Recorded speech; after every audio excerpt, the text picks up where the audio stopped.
You know, Paul in 1 Corinthians chapter 7, when he's talking about believers and unbelievers being married, we're talking about something that existed before they were converted. Because he says,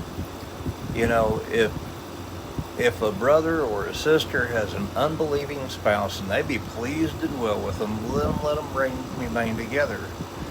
He says, but if the unbelieving depart, let them depart. For the believer is not under bondage in such cases, meaning that you're free to marry if the unbelieving departs from the believer. I mean, this is important to know. He says, but if he be pleased to dwell with you, then then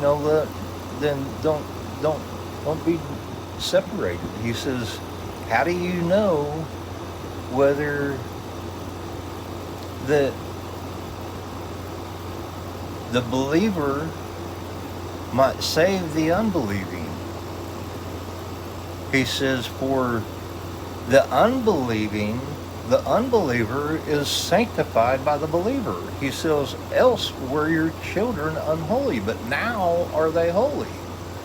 I mean, this destroys the whole concept of people claiming to be saved and then saying that they're still sinners.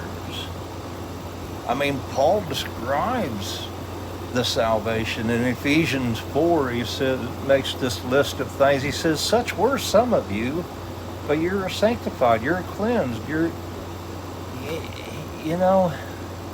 it's like 2 Corinthians 5:16 through 18. Henceforth, no way know it after the flesh, even though we may have known Jesus this way, no one in our lifetime has. He says, for this reason, if anyone but we don't know him that way no more.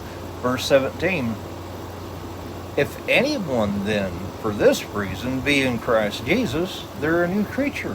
Old things have passed away, all things have become new. Verse 18, and all things are of God, who has reconciled us back to himself in Jesus Christ.